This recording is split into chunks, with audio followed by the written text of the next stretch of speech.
The Al Ma'asad School for Girls in the Bashura neighborhood of Beirut is a grand old building. The architecture is typical for a late 19th or early 20th century building in this part of Beirut. Slender marble columns, a grand staircase leading to the main entrance, which opens onto a large, bright central courtyard. This neighborhood used to be where Beirut's elites lived, before the civil war that racked the country and fractured its society between 1975 and 1990. And before decades of political and economic mismanagement brought about one of the worst financial meltdowns in modern history. Nowadays, Bashura is an intriguing district, filled with tired but regal buildings like the Al Ma'asad School, and with antiques shops whose dusty wares give a glimpse into this old Lebanon. But on a recent Sunday, many at the Al Ma'asad are hoping to start their country on a new path, turning a corner in what has been a particularly bleak period for the country and its people. You're listening to Beyond the Headlines. I'm your host, Finbar Anderson. In this week's episode, we're looking at Lebanon's huge recent election. Was it the turning point for an embattled country in desperate need of respite? Or was it a sideshow designed to buy the ruling elite some time and a little extra legitimacy in the eyes of the international community? Before we start, if you want to get all the latest from Beyond the Headlines, hit subscribe in your podcast app. On Sunday the 15th of May, across Lebanon, people came to schools and public buildings to vote in what was seen by many as a pivotal election. The last elections in 2018 had seen familiar faces elected from parties largely made up of the same people who had fought the civil war decades earlier. But since then, the economy had started to creak and strain before collapsing in a downward spiral that shows no signs of slowing down ever since. In 2019, hundreds of thousands of people across Lebanon had risen up in a popular protest movement, apparently determined to change a political system that seemed to be pushing the country over a precipice. Then, in August of 2020, a devastating explosion at Beirut's port killed hundreds, left hundreds of thousands homeless in an instant, and caused billions of dollars worth of damage in a country that could ill afford to pay the bill. Many blamed the same culture of political mismanagement for the catastrophic explosion. This then was the context in which people went to the polls on that Sunday. In the Al Ma'asad, some appeared hopeful. I decided to come because I want to vote them out. I am for change and I want back my Lebanon. Others looked exhausted. One woman, who gave her name as Dania, sat in the shade of a small cluster of old trees in the schoolyard. We don't want our children to emigrate, like so many have done already, she told me. We've been impoverished, she told me. All our money went to the banks. She told me her son needs medicine at a cost of $400, a sum she could not afford, even if she was able to find it in a country where pharmacy shelves are becoming increasingly barren due to the spiraling cost of imports. At a nearby coffee shop, however, not everyone was so set on the need for change. Patrons wore caps and t-shirts in either the bright yellow of Hezbollah or the green of the group's ally, Amal. Both have been integral fixtures of Lebanon's political system for decades. Passengers in the cars driving past waved flags with the party's logos on them. Inside, Abu Ali, the shop's owner, juggled several portafilters and cardboard espresso cups in order to keep up with the demands of his many patrons seated outside. He's not wearing party colours, but it's no secret who he's voting for. I always vote, Abu Ali says. I vote for a patriot, a great man who has protected this country for 40 years. His name is Nabih Berri. Mr. Berri is Lebanon's 84-year-old Speaker of Parliament, who has been in office longer than the younger voters at the polling stations have been alive. Alongside Hezbollah Secretary General Hassan Nasrallah, he's one of the leaders of the Shia community in Lebanon and leads the Amal movement. To his supporters, Berri is a steadfast bastion of the Shia community. But to his detractors, Bidri is a billionaire who has used his position to consolidate his own power and wealth. But the economic crisis, Abu Ali insists, is a ploy by foreign countries to weaken Hezbollah.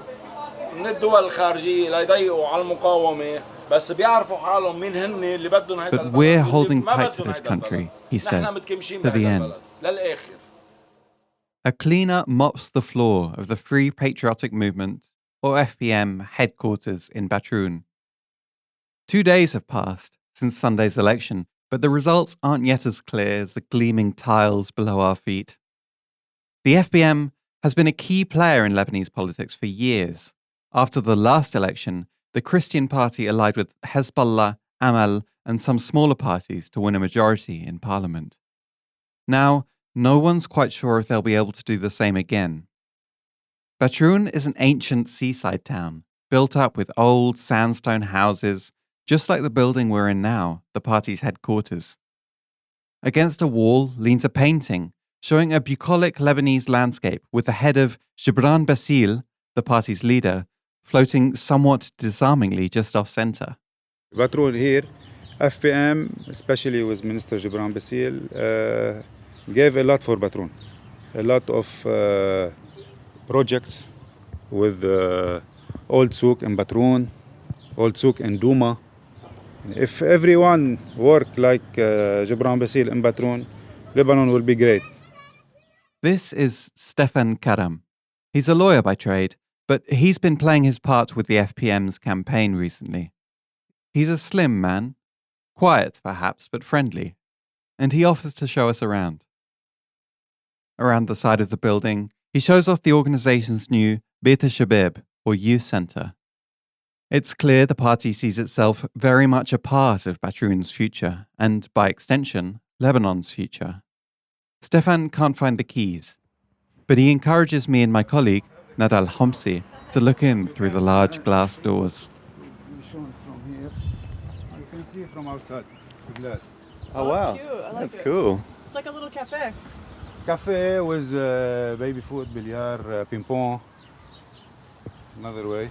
And why was this A built? lounge for studying, for meetings. Nice. And yeah, it's Beit Shabab. It's kind of it's geared towards the younger people, I guess. House for young people, yes. And it was built for people To attract him to the political life. Okay. Kind of an attraction for to the political life. Wow. Yes. A big screen TV, some beanbag chairs, and I noticed there was a study area. Oh, and a cafe. I would come. Football matches, basketball matches. Nice. Sign me up for the FPM. It's a very nice cafe. Stefan puts in a call and arranges for us to meet Tony Nasser, one of the FPM's lead campaign organizers for these elections. His office is just a short distance away, and it stands out from the Batroun sandstone, a modern construction, all glass and sharp corners. Here, as well, the cleaners are at work. Nada and I keep out of the way on seats in the corner while we wait for Tony. He eventually welcomes us into a large office.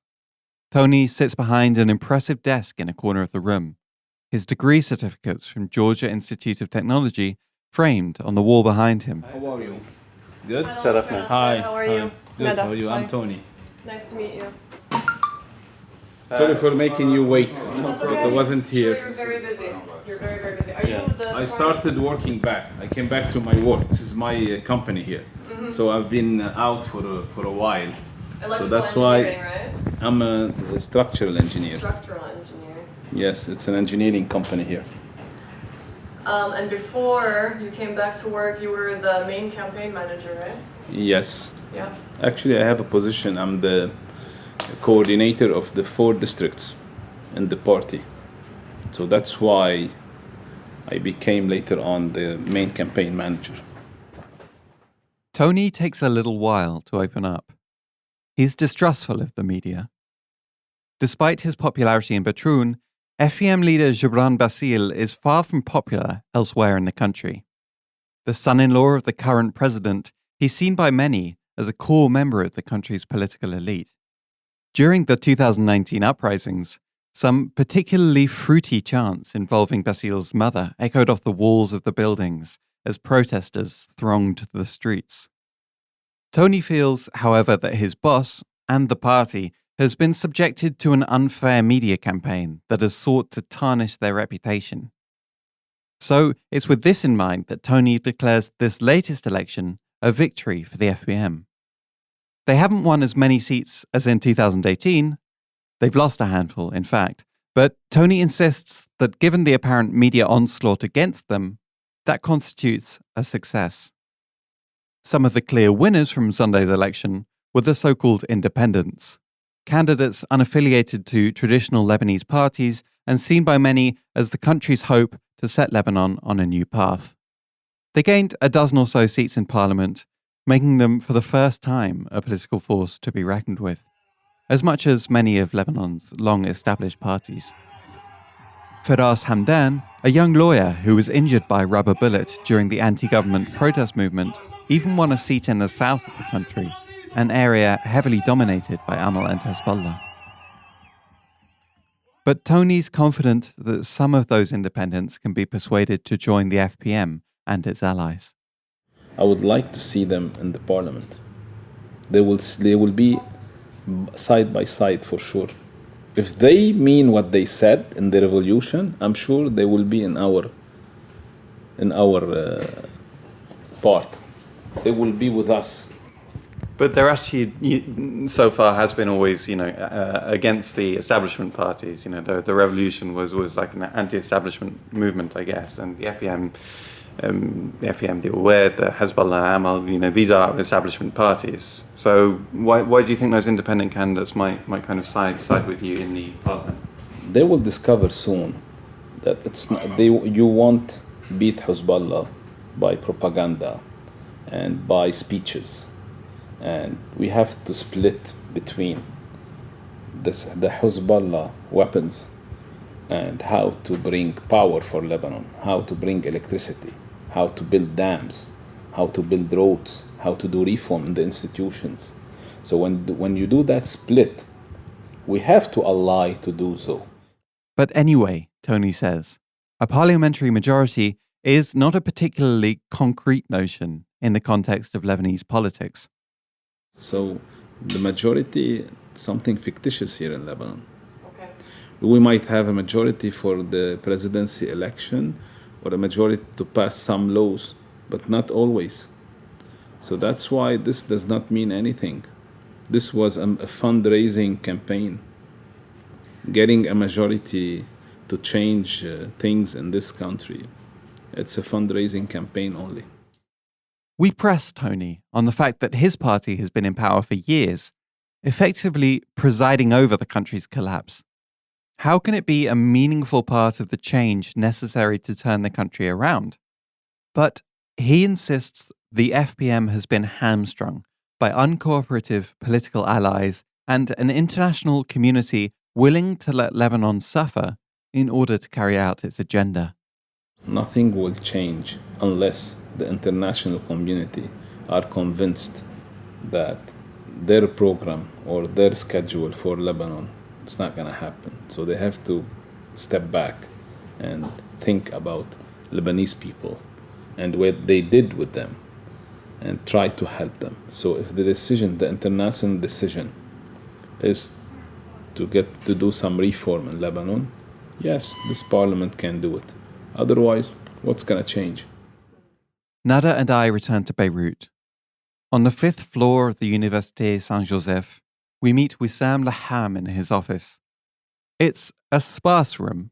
It's clear Wissam dedicates his thought processes considerably more to Lebanon and its political system than to interior design. Nevertheless, the windows offer a wide view onto the shining Mediterranean Sea. The Lebanese continue to stay trapped into this clientelist regime by thinking that voting for your leader is protecting your community, but what we are doing is destroying the state and the logic of the state. That's why I consider these elections as a collective suicide. When you have elections with no state, an organized state that upholds the rule of law and protects its citizens from exploitation, Elections in these circumstances are collective suicide. It's a way that the people commit suicide. And Sunday was a collective suicide. Wissam holds a markedly different perspective from Tony or Stefan on whether or not the FPM and its allies, or indeed anyone from the old political establishment, will be able to turn the country around. He's a lecturer in Lebanese politics at the university and an expert in constitutional theory. The indelible ink on his finger is beginning to fade. All Lebanese voters are required to dip a finger in the ink as a preventative measure against voting twice. But despite Wissam's recent vote, he's deeply pessimistic about what these elections mean for the country. He'll use the word Zaim more than once, by the way. It's an Arabic word that means local leader or patron.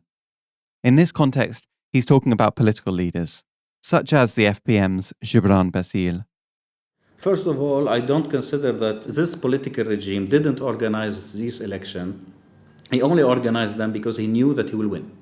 So we forget, first of all, that Lebanese demanded early elections. They refused to conduct early election after 2019. They waited 2 years and a half after Corona and after they have succeeded in destroying the momentum of what we call the Lebanese revolution by dividing the Lebanese, by using more confessional discourse, and by destroying social solidarity between Lebanese, by creating different interests among Lebanese, by creating different exchange rates in Lebanon. You also created different kind of solidarities between Lebanese.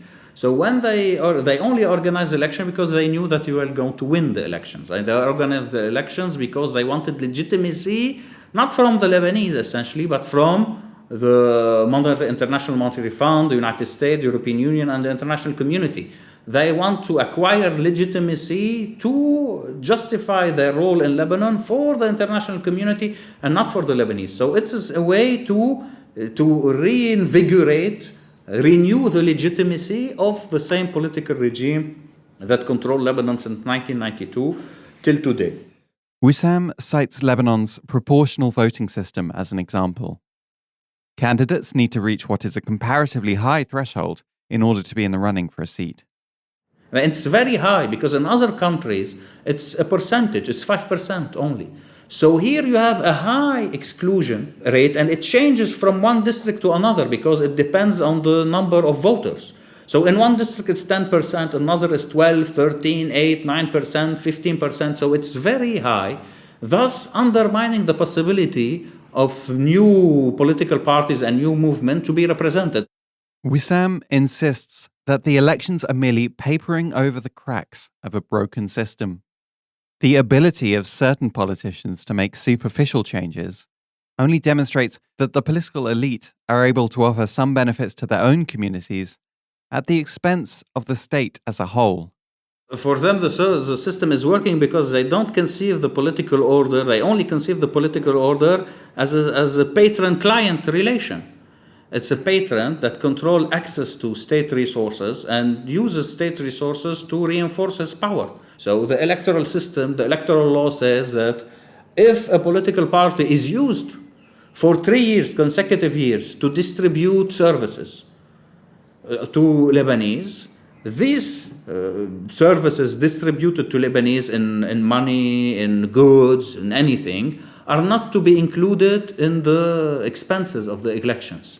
So if you are a clientelist political party, it's better. So you can continue to distribute money, and this is not considered as corruption. It's legal corruption. When we were in Betroun, Tony, the FPM's campaign manager, joked with us that corruption is a thing of the past in Lebanon because, well, the money is all gone. But for Wissam, the economic crash shows the exact opposite. It's cheaper to buy now the allegiance of Lebanese. Yeah. Before, when you had an artificial exchange rate of $1 to 1,500 Lebanese pounds, it was expensive. Now you can buy Lebanese in much cheaper, it's in a cheaper way. Yeah. So even the crisis, you can see it's such an appalling system, such an abominable system, that they are profiting from the crisis by buying Lebanese, it's easy to buy them, and by immigration.